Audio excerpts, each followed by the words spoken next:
Do not be afraid to fail, because that oftentimes is the thing that keeps us back, because we think we have to be right. We think we have to be perfect. We think that we can't stumble.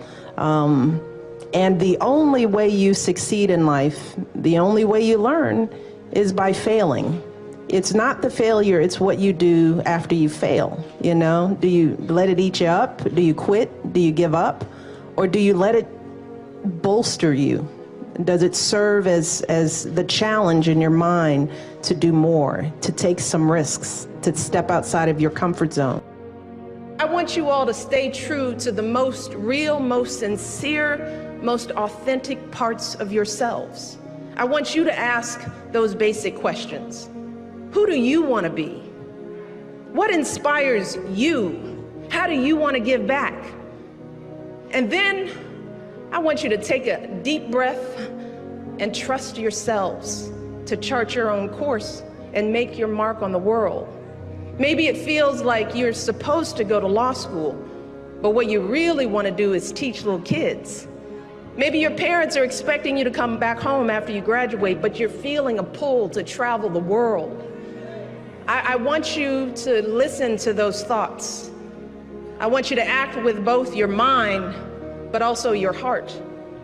And no matter what path you choose, I want you to make sure it's you choosing it and not someone else.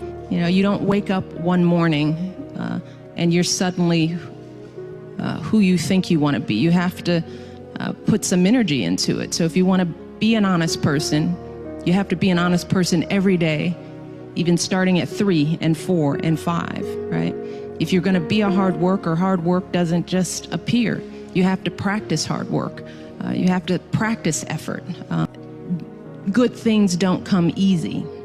You know, with that effort, you know, that's where you grow. That's where growth is. Some of the best times in my life when I've grown, it's when I've done something hard, when I've overcome a fear. You don't realize that when you're doing it, but when you come out on the other side, you realize, wow, I've really stepped up. Are you going to throw up your hands and say that progress will never come? Are you going to get angry and lash out? Are you going to turn inward and just give in to despair and frustration? Or are you going to take a deep breath, straighten your shoulders, lift up your head? And excellence is the most powerful answer you can give to the doubters and the haters. It's also the most powerful thing you can do for yourself. See, because the process of striving and struggling and pushing yourself to new heights, see, that's how you develop your God-given talents. That's how you make yourself stronger and smarter and more able to make a difference for others. Be supportive of each other. I mean, I just can't say this enough. We have to be our best friends, each other. That means we cannot be catty. We cannot compete and see one person's failure as our success. We can all rise together, okay? We can all win. And we're sometimes taught in our societies that we have to compete and we have to hold each other back in order for one of us to succeed. That is not true. We need each other. The power of hope. The belief that something better is always possible if you're willing to work for it and fight for it. It is our fundamental belief in the power of hope that has allowed us to rise above the voices of doubt and division, of anger and fear that we have faced in our own lives and in the life of this country. Our hope that if we work hard enough and believe in ourselves, then we can be whatever we dream, regardless of the limitations that others may place on us. The hope that when people see us for who we truly are, maybe, just maybe, they too will be inspired to rise to their best possible selves. I want our young people to know that they matter, that they belong. So don't be afraid.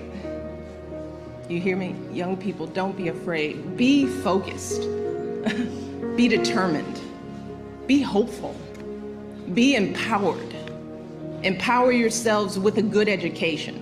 Then get out there and use that education to build a country worthy of your boundless promise. Lead by example with hope. Never fear.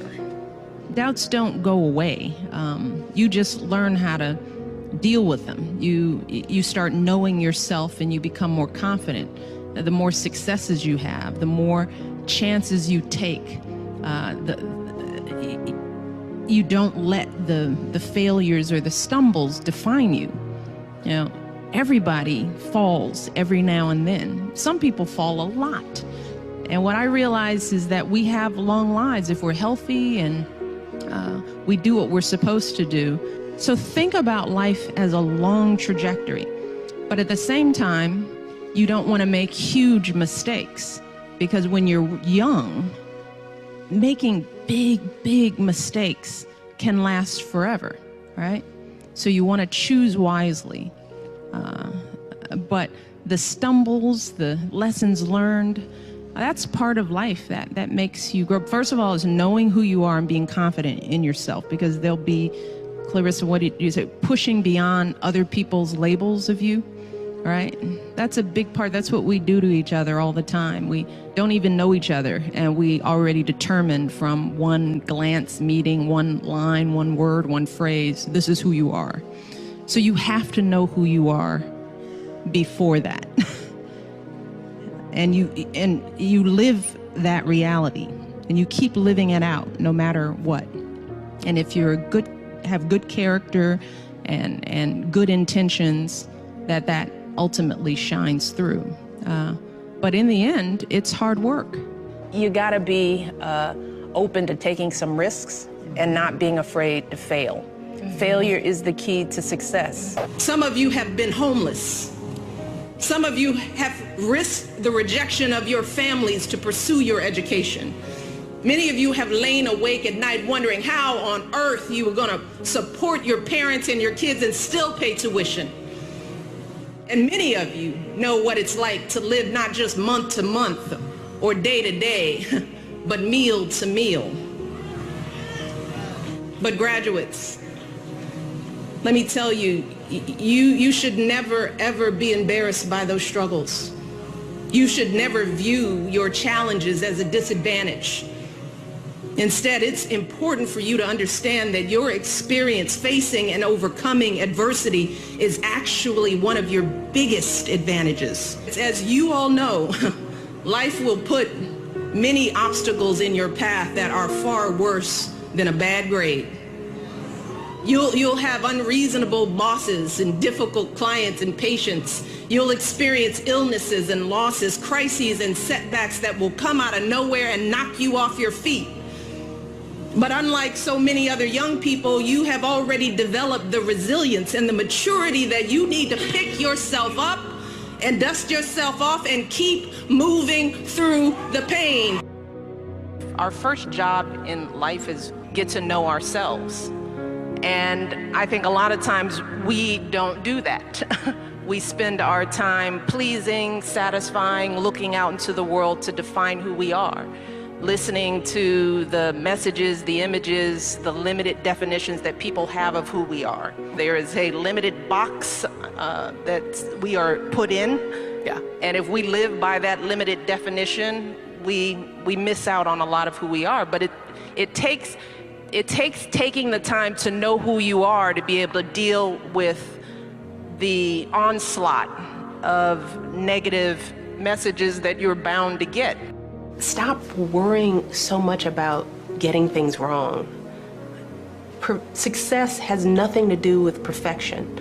So stop being nervous, raise your hand, use your voice, get it wrong, learn from your mistakes, and keep moving on. And don't worry about what other people think. It doesn't matter. So be brave, use your voice, ignore the doubters, and work hard, because life is hard work. Don't be afraid of it. Just do it.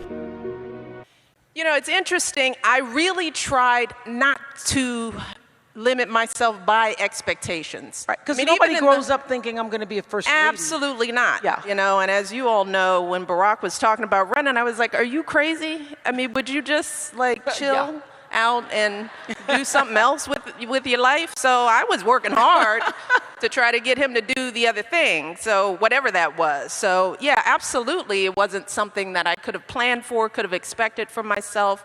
But one of the things I knew, because people asked all throughout the campaign, what are your issues going to be? What are you going to be like as First Lady? And I said, I have to wait until I get there to figure out what that's going to feel like for me.